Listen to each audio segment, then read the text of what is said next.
नमस्कार, स्वागत है आपका बिहार समाचार में। बिहार वालों के लिए सरकार ने आज कई बड़ी घोषणाएं कर दी है। साथ ही अहमदाबाद प्लेन हादसे को लेकर फिर से आ गई है दर्दनाक तस्वीरें। साथ ही आज बिहार के युवाओं के लिए कई घोषणाएं की गई है। वृद्धा पेंशन की राशि भी आज खाते में आने वाले हैं। तो आज की प्रमुख खबरों पर बात करेंगे। इससे पहले आपसे एक छोटी सी अनुरोध है, कृपया वीडियो को एक प्यारा सा लाइक अवश्य कर दीजिएगा।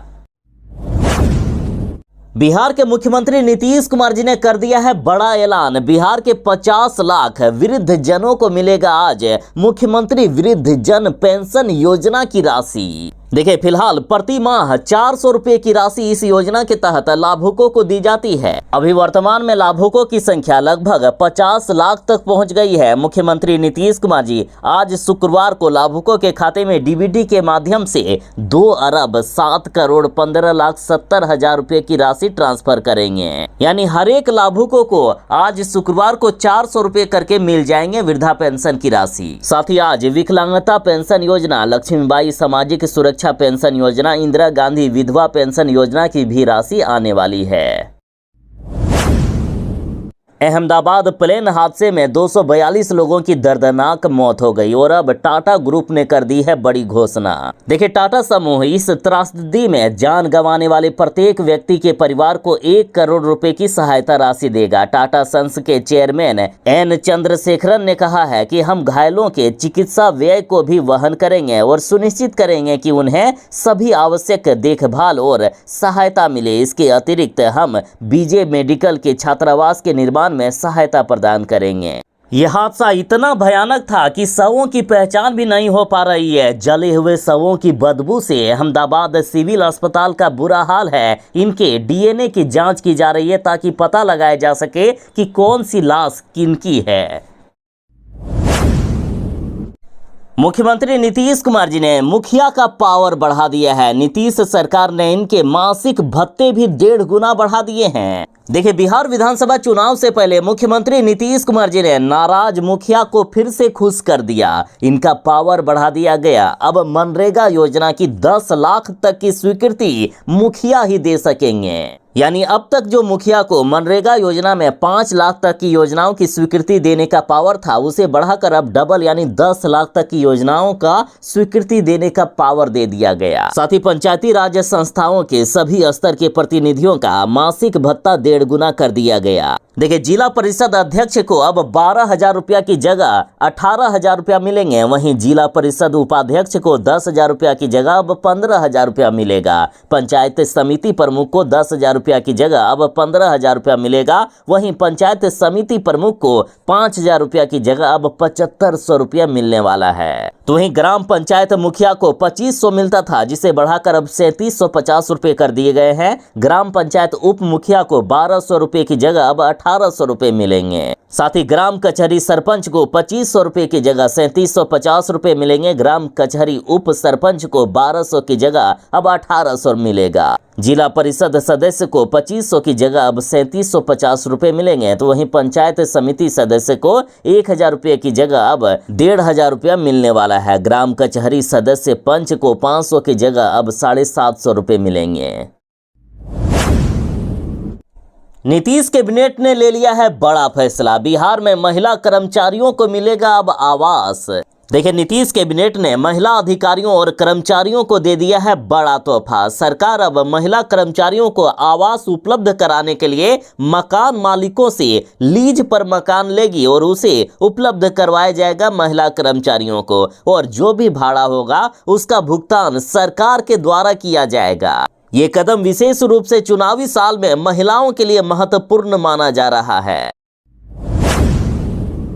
अब बिहार में बिजली कंपनियों की मनमानी हो गई खत्म। बिहार में 15 दिनों के अंदर बिजली कनेक्शन देना होगा। देर होने पर बिजली कंपनियों पर जुर्माना लगेगा। साथ ही कहा गया है कि 10 किलोवाट तक के कनेक्शन के लिए अब केवल पहचान पत्र जमा करना होगा। आप आधार कार्ड भी जमा कर सकते हो। यदि पहचान पत्र में कनेक्शन स्थल का पता स्पष्ट है तो अलग से स्वामित्व प्रमाण पत्र की आवश्यकता नहीं होगी, यानी जमीन के कागजात नहीं देने होंगे। ये कदम उपभोक्ताओं के लिए प्रतिक्रियाओं को सरल बनाने और समय बचाने के उद्देश्य से उठाया गया।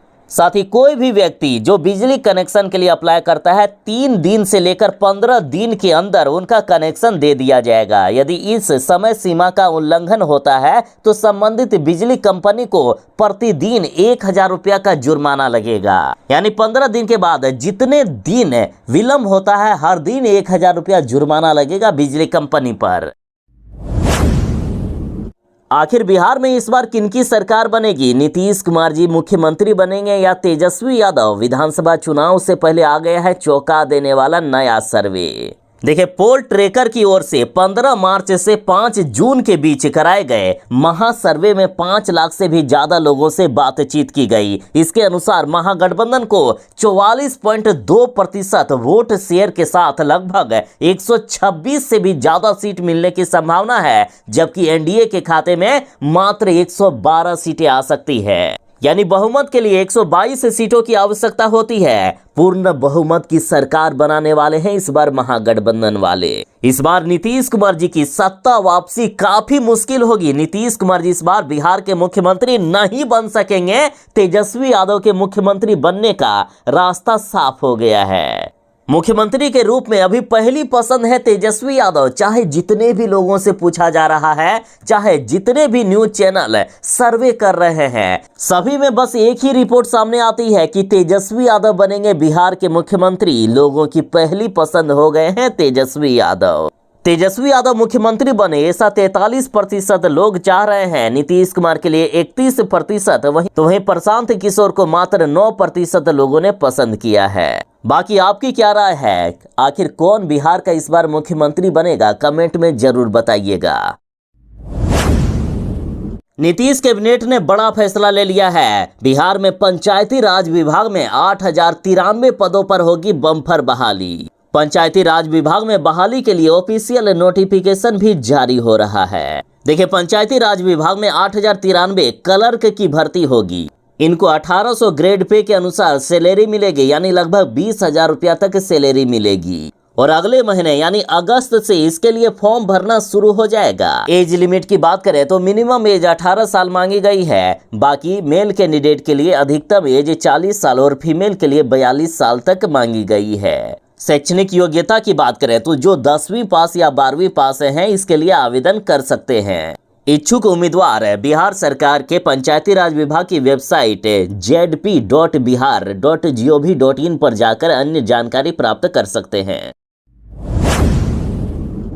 बिहार में जो पुलिस विभाग में सरकारी नौकरी करना चाहते थे उनके लिए आ गई है सबसे बड़ी खुशखबरी। बिहार में 19,838 सिपाहियों की होगी भर्ती। देखिए, 19,000 पदों पर सिपाही भर्ती के लिए 6 चरणों में परीक्षा ली जाएगी। बिहार में 29,838 पदों के लिए सिपाही भर्ती के लिए 11 मार्च 2025 को विज्ञापन प्रकाशित किया गया था और 18 मार्च से लेकर 25 अप्रैल तक आवेदन मांगे गए थे।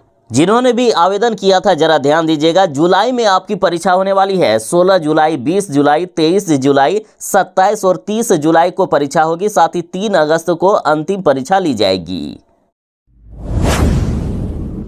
मुख्यमंत्री नीतीश कुमार जी ने फिर से दे दी है एक बड़ी सौगात। 40,000 पुस्तकों से सुसज्जित उर्दू लाइब्रेरी के नए भवन का शुभारंभ किया गया। देखिए, राजधानी पटना के अशोक राजपथ स्थित राजकीय उर्दू पुस्तकालय के नए भवन का शुभारंभ हो गया है। मुख्यमंत्री नीतीश कुमार जी ने इसका उद्घाटन किया। इस पुस्तकालय की स्थापना 1938 में की गई थी। इस पुस्तकालय में लगभग 40,000 पुस्तकें उपलब्ध है। यहाँ लगभग सभी तरह की पुस्तकें मिल जाएगी, जैसे डीएलएड, स्नातक, स्नातकोत्तर, सामान्य, प्रतियोगिता की पुस्तकें या कई अन्य भाषाओं की पुस्तकें। यानी उर्दू लाइब्रेरी सिर्फ नाम है, ऐसा नहीं कि यहाँ सिर्फ उर्दू की पुस्तकें मिलती है। आपको लगभग सभी जरूरी पुस्तकें यहाँ मिल जाएगी।